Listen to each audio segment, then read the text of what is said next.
Hi this is Ashwini and welcome back to another video. इस video में हम discuss करेंगे वो कौन सी मिस्टेक्स हैं जो मैं अवॉइड कर सकता हूं मन सीखने के दौरान। वो कौन सी चीजें हैं मैं जल्दी से जल्दी सीख सकता हूं ताकि मैं एक अच्छी इंटर्नशिप और एक अच्छी जॉब ले पाऊं। देखो, एक बहुत सारी मिस्टेक्स हम एक मन डेवलपर के दौरान करते हैं, सीखने के दौरान करते हैं। जब हम कंसेप्ट सीखते हैं बहुत सारा टाइम गलत जगह पे इन्वेस्ट करते हैं। तो हम डिसाइड करेंगे कहां पे हमें कितना टाइम लगाना है, कौन सी मिस्टेक्स हमें अवॉइड करनी है। अगर आप मन की तैयारी कर रहे हो तो मास्टरिंग आ जावास्क्रिप्ट सबसे मैंडेटरी है। अगर आप बहुत ज्यादा टाइम लगा रहे हो, गलती हम क्या करते हैं, हम HTML CSS पे बहुत ज्यादा टाइम लगा देते हैं, डिजाइनिंग पे बहुत ज्यादा टाइम लगा देते हैं। देखो, जब भी आप किसी प्रोजेक्ट में जाओगे ऐसा बहुत ही कम होगा कि आपको कोई स्क्रैच से प्रोजेक्ट डिजाइन करवाएगा। कोई ना कोई प्रोडक्ट का आपको रेफरेंस दिया जाएगा एज एन फ्रेशर, या फिर आपके पास वो रेफरेंस होगा। धीमे धीमे करते करते आपको एक स्टाइलिंग का आइडिया लग जाएगा। तो फिर CSS पे और HTML पे इतना टाइम बिताना जरूरी नहीं है। सिर्फ एक कंपोनेंट स्ट्रक्चर समझो, कैसा डोम एलिमेंट्स होते हैं वो समझो, उतना काफी है। ज्यादा डिजाइनिंग पे टाइम बिताने का मतलब है उतना जावास्क्रिप्ट पे आप कम टाइम लगाओगे। क्योंकि आप जब कोडिंग वगैरह स्टार्ट होगी आप डिजाइनिंग पे ज्यादा फोकस करने लग जाओगे, फिर जावास्क्रिप्ट जब स्टार्ट होगी आपके दिमाग में वो घुसेगा नहीं। इस वजह से मैं चाहता हूं आप एक हार्डकोर प्रोग्रामर बनो। आपको जावास्क्रिप्ट समझ में आए, एरेज क्या होते हैं, उसमें कैसे फंक्शंस चलते हैं, कैसे लॉजिक लगाओगे, कैसे मैनिपुलेशन होता है स्ट्रिंग का, कैसे स्ट्रिंग पे ऑनलाइन क्लासेस लगती हैं, ये सारी चीजें आप करो। तो जावास्क्रिप्ट एंड टू एंड करनी है हमने।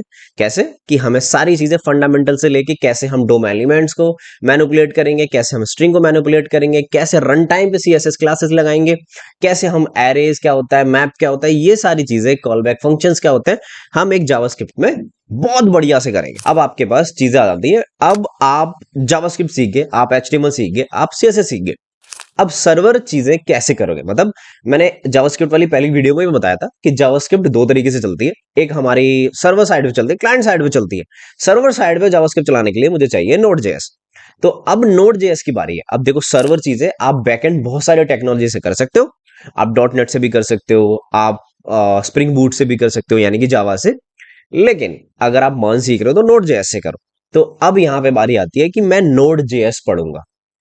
ठीक है, Node.js एक सर्वर साइड लैंग्वेज है, बहुत बढ़िया से पढ़ो, एक एक चीज अच्छे से इंप्लीमेंट करो, सर्वर चीजों को ढंग से देखो। अगर आप Node.js की चीजों को जो जो आपने फ्रंट एंड में अभी जावास्क्रिप्ट में इंप्लीमेंट कर रखी है वो अगर आप Node.js में कर पा रहे हो बहुत अच्छे से सीख के। लेकिन इस पे देखो, जितना टाइम आपने HTML CSS जावास्क्रिप्ट पे लगाया, Node.js पे इतना लगाने की बिल्कुल जरूरत नहीं है। ठीक है, एज एन फ्रेशर आप चीजों को इंप्लीमेंट करो। जो फंक्शनैलिटी आपने अभी तक बनाई है या फिर आप बनाओगे, जो चीजें सीख रहे हो उसको इंप्लीमेंट करो। क्योंकि देखो, होता क्या है, सिंटेक्स सारी चीजों के सेम है। ठीक है, अदल बदल हो सकती है, थोड़े से कंसेप्ट अलग हो सकते हैं। जैसे कि जावा में आपको पता है कि एरे का फिक्स साइज होता है, ऐसा जावास्क्रिप्ट में नहीं है। कुछ भी डालता जाओ वो बढ़ाता जाएगा, है ना। कैसी भी टाइप की वैल्यू स्टोर कर सकता है। ऐसी थोड़ी थोड़ी चीजें अलग होती हैं, तो वही आपको Node.js में सीखनी है। फिर आप जैसे ही Node.js करोगे तो वहां से आपके अब फ्रेमवर्क से स्टार्ट हो जाए। देखो, अगर रियल टाइम वर्ल्ड में आपको जाओगे तो आप कोई भी ऐसे काम नहीं कर रहा होगा कि जावास्क्रिप्ट पे काम कर लो, सिर्फ Node.js पे काम कर लो, नहीं, ऐसे काम नहीं होता है। जैसे मैं जावा कर रहा हूं तो मैं जावा पे काम करूंगा, नहीं, ऐसे काम नहीं होता है। होता है वहां पे फ्रेमवर्क्स पे काम होता है, क्योंकि डेवलपर की लाइफ इजी करनी है और जो डेवलपमेंट है उसको फास्ट करना है। जो पहले से लिखी हुई चीजें मैं उनको बार बार क्यों लिखूंगा, इस वजह से हम फ्रेमवर्क्स करते हैं। तो फ्रेमवर्क के तौर पे या तो आप लाइब्रेरी सीख लो या फ्रेमवर्क सीख लो। तो आपको क्या करना है, रिएक्ट सीखनी है। अब रिएक्ट क्या है, एक लाइब्रेरी है, बहुत से लोग फ्रेमवर्क भी बोलते हैं, लेकिन ये लाइब्रेरी है, इसको सीखो। इसका लर्निंग कर्व जो है बहुत ईजी है एज कंपेयर टू एंगुलर। ठीक है, तो बहुत से बच्चे इसमें कंफ्यूज होते हैं स्टार्टिंग में कि भैया एंगुलर सीखें या फिर रिएक्ट सीखें। वो कोई अच्छा ट्यूटोरियल देखते हैं एंगुलर का तो रिएक्ट छोड़ के एंगुलर सीखने लग जाते हैं, और अगर रिएक्ट का देखते हैं तो एंगुलर छोड़ के रिएक्ट सीखने लग जाते हैं। तो पहले अपना पाथ क्लियर कर लो, आपको क्या करना है। देखो, आप एंगुलर सीख जाओगे तो एंगुलर कर लोगे, अगर आप रिएक्ट सीख जाओगे तो दोनों चीजें कर लोगे। ठीक है, इतना कोई नहीं है। पहले मैं चाहता हूं एक चीजें आपकी फाइनलाइज हो, तो इसमें गलती मत करना। सबसे पहले रिएक्ट करो। ठीक है, अब डिमांड किसकी ज्यादा है, देखो यार, ये हमेशा डिपेंड करता है कि किसकी पोजीशन खाली है मार्केट में। ऐसा कुछ नहीं है, फ्रंट एंड डेवलपर को ढंग के अच्छे खासे पैसे मिलते हैं बराबर एक बैक एंड डेवलपर के। तो इस में मत रहना। हो सकता है कि 0.5%, 1 2 3 4% का फर्क होगा, लेकिन इतना फर्क नहीं होता है पैसे में, ज्यादा फर्क नहीं होता, होता है लेकिन ज्यादा नहीं होता। चलो, अब बात करते हैं कि मैंने सारी चीजें सीख ली। यहां से अब आप बन चुके हो एक डेवलपर, जो आपको सर्वर साइड की भी नॉलेज है, आपको फ्रंट एंड की भी नॉलेज है।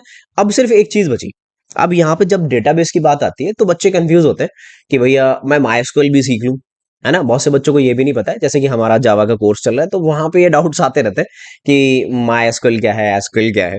अगर आप एक्चुअली उस कोर्स में इंटरेस्टेड हो तो लिंक डिस्क्रिप्शन में, ठीक है।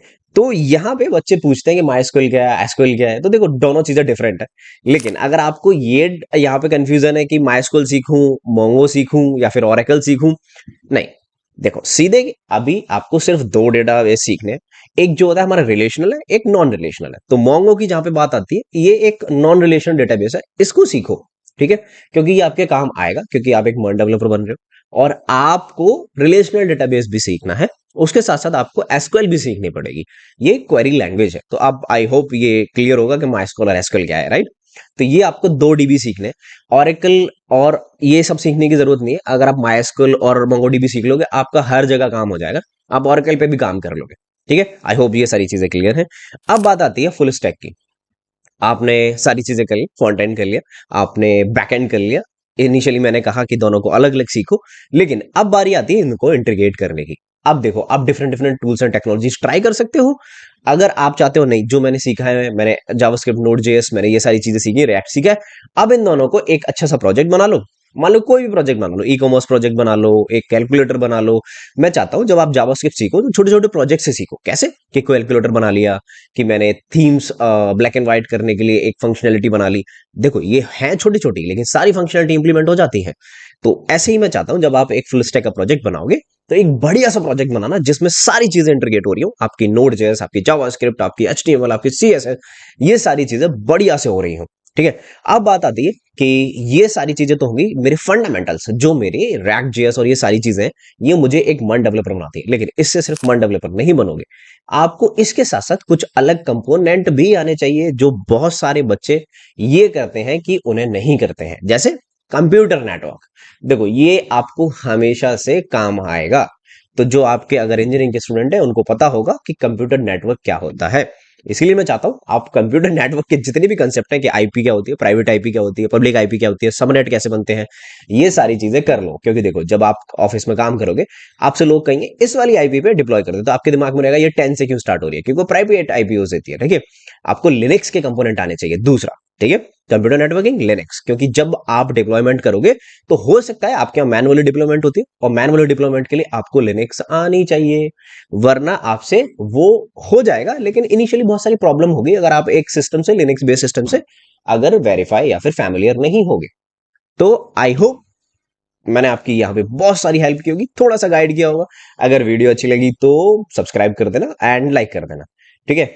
और अगर कोई भी हेल्प चाहिए तो कमेंट सेक्शन में लिख सकते हो, मैं जरूर रिप्लाई करूंगा। टेलीग्राम का लिंक डिस्क्रिप्शन में ज्वाइन कर लेना। कोर्स में इंटरेस्टेड हो तो जाके एक बार चेकआउट कर लो, पहले इस्तेमाल करें फिर विश्वास करें, ठीक है। आई होप यहाँ पे आपकी बहुत सारी हेल्प हुई होगी। I will see you next video, till then take care, bye bye, keep learning.